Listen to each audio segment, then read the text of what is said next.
Bonjour à tous, aujourd'hui je vous ai préparé une série de vidéos sur les perspectives littéraires et historiques. Première partie, donc j'ai volontairement découpé la frise en trois parties.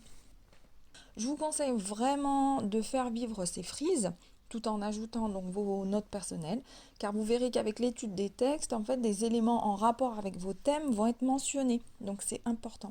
Alors, l'épreuve de français n'est pas uniquement une épreuve qui consiste à apprendre des techniques de rédaction pour avoir des notions de littérature, mais vous allez devoir aussi faire un parallèle avec l'histoire. Alors pourquoi? La réponse est simple. En fait, l'homme écrit pour s'exprimer, pour donner son avis sur une situation, pour faire changer des choses. Et si vous ne connaissez pas la situation dans laquelle l'auteur se trouve, comment est-ce que vous pouvez deviner ce qu'il veut exprimer? Alors, lorsque la liberté d'expression est respectée, c'est simple en fait de comprendre le fond de la pensée de l'auteur. Mais lorsque vous êtes en situation de censure, ce qui a longtemps été le cas, seules les informations historiques pourront vous aiguiller.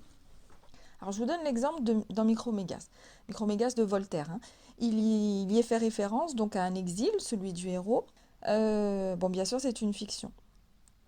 Donc si on étudie la vie de Voltaire, on s'aperçoit qu'il a été lui-même exilé suite à ses écrits, parce qu'il y avait la censure. Et on comprend donc mieux les allusions à sa propre vie, aux institutions en place, aux autorités religieuses du moment. Voilà, c'était juste un point pour vous montrer l'importance du contexte historique pour comprendre vos textes en profondeur.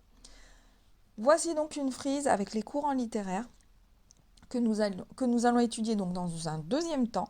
Mais tout d'abord, regardons les éléments historiques à connaître. Le premier élément historique, la prise de Constantinople par les Turcs, 1453. Alors cet élément est très important car, comme vous le savez, Constantinople, qui est Istanbul aujourd'hui en Turquie, était au cœur des croisades et donc concrètement l'Empire ottoman contre les croisés et les chrétiens.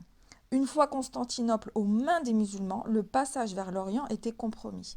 Donc d'où la nécessité de trouver une solution pour accéder aux contrées orientales, pour les épices, la soie, l'encens, etc. Si je peux juste me permettre une remarque, les grandes conquêtes et les guerres ont toujours été motivées par des intérêts économiques et rarement par des intérêts religieux. Voilà, c'était juste une petite parenthèse.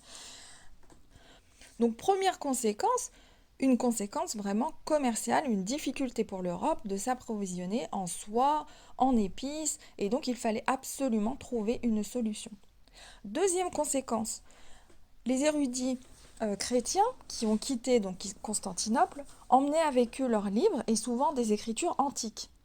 Donc ça a permis en fait au cercle d'intellectuels d'Europe de redécouvrir les textes grecs et latins et donc de réfléchir sur des sujets de réflexion comme la démocratie, le rapport à l'autre, donc l'altérité, et des réflexions très dangereuses en plein Moyen Âge. Voilà, donc il faut retenir ces deux conséquences de la prise de Constantinople.